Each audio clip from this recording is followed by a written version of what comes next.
नमस्कार।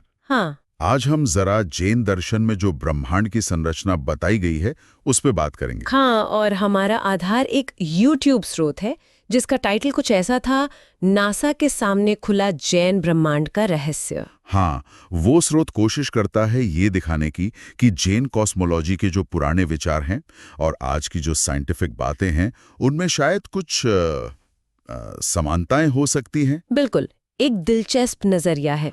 तो इसी स्रोत को देखते हुए चलिए समझते हैं कि जैन दर्शन इस ब्रह्मांड को कैसे देखता है।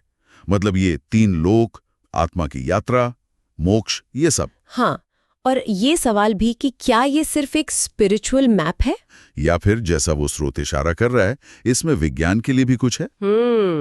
तो शुरू करते हैं मध्यलोक से, यही जहां हम सब हैं। हाँ, ये कर्म भूमि है। जीवन का क्षेत्र। हमारा सोलर सिस्टम भी इसी में माना जाता है। और स्रोत कहता है कि इसके सेंटर में जम्बू द्वीप और मेरू पर्वत हैं।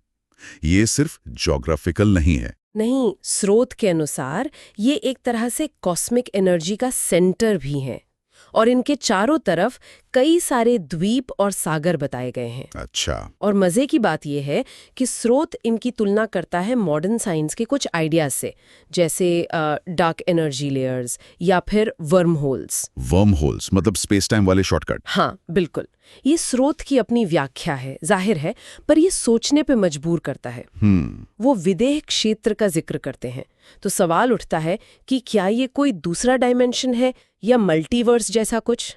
अच्छा। स्रोत में प्राचीन स्पेस ट्रैवल की भी बातें हैं, जैसे भद्रबाहु स्वामी की विदेह क्षेत्र यात्रा या राजा दशरथ की देवलोक यात्रा। स्रोत का मानना है कि ये किसी छुपे हुए स्पेस नॉलेज की तरफ इशारा हो सकता है। ओके, तो ये हुआ मध्यलोक। अब इसके ऊपर है ऊर्ध्वलोक। ऊर्ध्वलोक यानी देवों का निवास, हाई एनर्जी, प्रकाश, ऐसा कुछ। हाँ, बिल्कुल। स्रोत इसकी तुलना करता है हायर डायमेंशन से, मतलब हमारे 3D स्पेस से परे के आयाम। और इसका साइज सुना है बहुत बड़ा है। हाँ, इसे राजू में मापते हैं। ये जैन इकाई है दूरी की, बहुत ही विशाल। स्रोत कहता है करीब हजारों प्रकाश वर्ष के बराबर। बाप रे, हजारों प्रकाश वर्ष। और इस ऊर्ध्वलोक में 16 स्वर्ग बताए गए हैं। 16 स्वर्ग?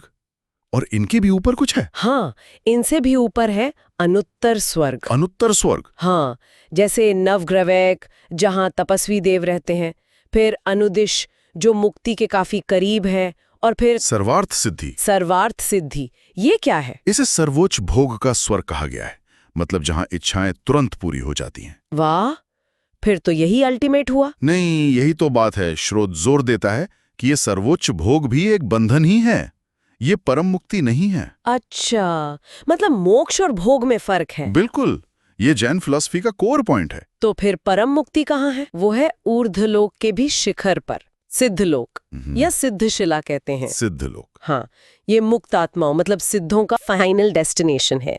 जन्म मरण कर्म इन सब से पूरी तरह परे। कैसा होता होगा वो? स्रोत बताता है अनंत ज्ञान, अनंत दर्शन, अनंत सुख, एक शाश्वत शांत परम प्रकाश वाली अवस्था जिसे सिर्फ आत्मा अनुभव कर सकती है। हम शायद कल्पना भी नहीं कर सकते। सुनने में ही अद्भुत लगता है। अब इन तीनों लोकों के बीच से एक त्रस नाली का भी जिक्र है स्रोत में। त्रस नाली? ये क्या है? कोई टनल? नहीं, स्रोत साफ कहता है कि ये कोई फिजिकल टनल या वॉर्म होल नहीं है। तो फिर?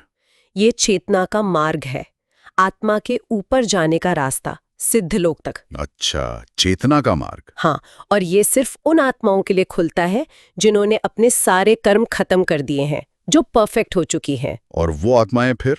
स्रोत के अनुसार पलक झपकते ही क्षण भर में यहाँ से सिद्धलोक पहुंच जाती हैं। वाह, इंस्टेंटेनियस। अच्छा, ये तो ऊपर की बात हुई। मध्यलोक के नीचे भी कुछ है? हाँ, नीचे है अधोलोक। अधोलोक मतलब हेल, नरक। हाँ, अशुभ कर्मों का फल भोगने की जगह। इसमें 7 नरक बताए गए हैं, रत्न प्रभा से शुरू होकर महात्म प्रभा तक। और जैसे जैसे नीचे जाते हैं दुख और पीड़ा बढ़ती जाती है। उत्तर। सबसे नीचे क्या है? सबसे नीचे निगोद बताया गया है। स्रोत के अनुसार यहाँ अनंत आत्माएं फंसी हुई हैं, एक बहुत ही सूक्ष्म, लगभग बेहोशी जैसी हालत में। ओह, ये तो काफी गंभीर है। कर्मफल का सिद्धांत। हाँ, बिल्कुल। तो संक्षेप में देखें तो ये स्रोत जैन ब्रह्मांड विज्ञान को एक 3 स्तरीय मॉडल ऊर्ध्व, मध्य, अधोलोक के तौर पर पेश करता है। और मध्यलोक इसमें बहुत अहम है।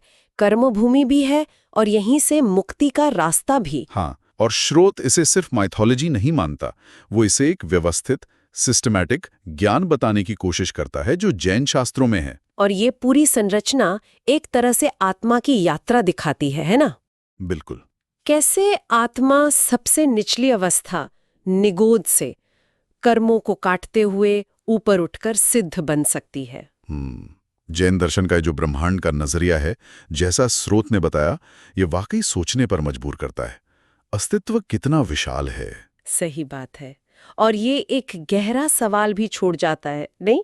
कि ब्रह्मांड और चेतना को समझने में ये जो प्राचीन ज्ञान है और जो आज का विज्ञान है, ये कहाँ मिलते हैं, कहाँ अलग हैं? हाँ, और क्या एक दूसरे से कुछ सीख सकते हैं? बिल्कुल। ये कॉस्मिक मैप जैसा स्रोत में खींचा है, हमें अपनी खुद की यात्रा के बारे में क्या सोचने पर मजबूर करता है, ये एक अहम सवाल है।